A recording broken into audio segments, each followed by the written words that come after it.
That other criminal records are, And we're on good. that, do you have an appeal process? Like I know that I've heard anecdotal stories of Yeah. people that when they were like 15, a guy might have. Hey, wow, la, la. It's actually, you bring up a great point, is that being labeled that it can also often be unfair, and it doesn't always mean something about your intentions. So we did that because of the community next door and because of the kids, so. And do they build their own patios here? No, we do them. Oh, okay, because someone did barn.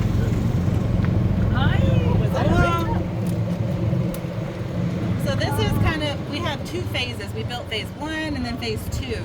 This is phase 1. So you can see it's more RVs. So that was kind of our original thing. We bought these used RVs. What's this rain? And there's a recovery house. I mean, not a recovery house, but they provide recovery services in that one. So we just kind of mix them in. And so as these deteriorate, we'll replace them with the park model RVs. These more home type ones. This is where Alan lives with his wife. He lives here on site. He always talks about how he posts all these major donors, like millionaires, on that porch right there. Right in the middle of our beautiful community. And this is Unity Hall. That's kind of all offices, but here, this is a big meeting space where it can go from pickleball to bingo to a community meal to a worship service, all in the matter of hours. It's just one of those spaces. How long have you guys been here? 9 years. 9 years. Yes. Oh, fantastic.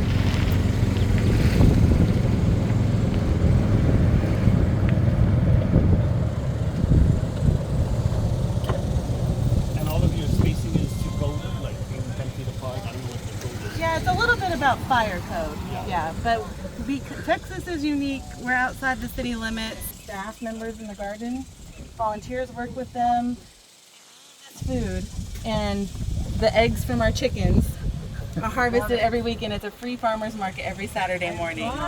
And it's like fresh, organic food, like great quality that our neighbors get for free. And it's the dignifying also of like choosing what they want to eat.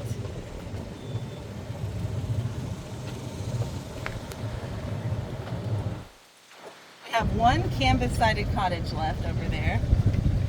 We used to have about 10 of them, but we have one left.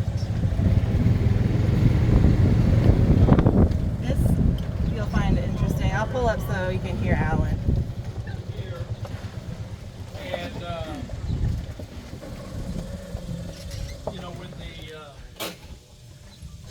when people die in Austin, and I'm sure in your city in Hawaii, the despised and outcast go to be lost and forgotten in the pauper cemetery, because typically there's no one there to claim their body.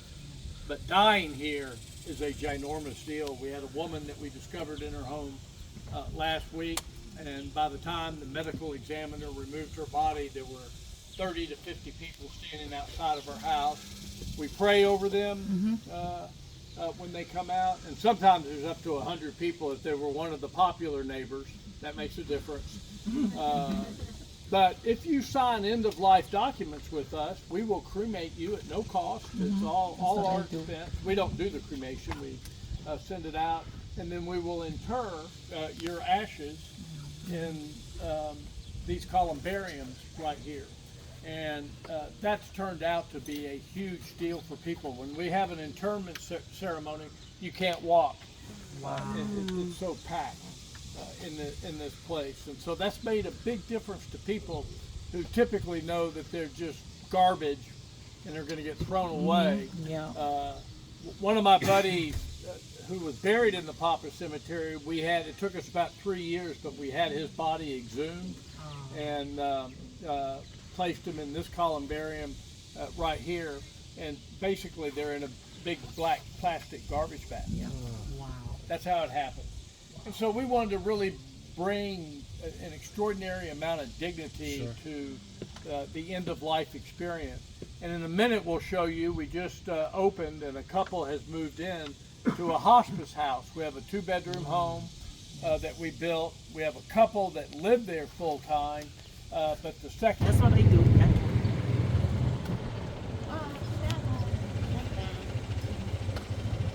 And you know what was so sad? I have one family up there. Her husband died. Family up there. And so she said her husband passed away. And so we went. She did everything her own. These are outdoor kitchens that our neighbors use. I found out later that you I call these our show chickens, although there's some, oh, they're hiding there. They are. But we really have so many more chickens out in the field, but gives a taste.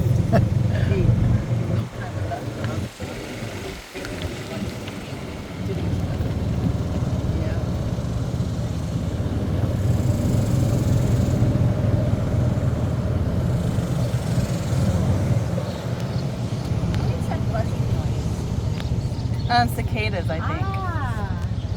There's so many this year. This is the original food truck that they bought. Here we have like the market. Wow. So it's convenience food items meets our neighbors' art that they make. It's sold in there. And then the clinic we have on-site mental health, on-site physical health in that clinic with partners that do it. Like we are not the experts. So they come and volunteer their service, or did No. they get paid for it? They get paid, but through their we just give them the space. I see. And so it's just a partnership, Yeah. but they're not on our payroll. You seem like us. I have people like that. You got to do But that, right? it's a volunteer. They Yes. all volunteer their service. That's so good. Yeah. And we need Yeah. that. These are all the inns. So this is our neighbors are keeping up with these inns, and it's their dignified income, social entrepreneurship.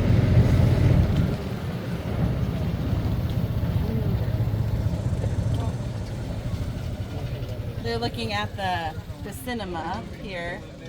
We have a cinema, Oh, nice. amphitheater down here we do movie nights 2 times yeah? a month. And so it brings in the community. Yes. So people are sitting next to our neighbors who maybe used to ignore them at the street corner, and now they're sitting together. See how nice? Yeah. That's right. You got to break down the stereotypes. Yeah, exactly. With Yep.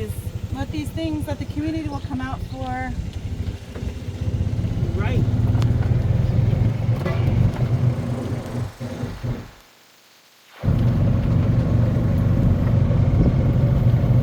So is this 51 acres? Yeah, it is. Nice. Do they have bathrooms in their houses, or community bathrooms? There's both. There's both. Both? Oh, Yeah. that's nice. We'll go into 2 different home types. Is the one with the bathroom and shower in it, is that for family only, or that's for all? It's for all. It's just kind of you get on a wait list for I either. see. Is there a bathroom? Yeah, there's a bathroom in here. Yeah. I know. I'm That's glad. good.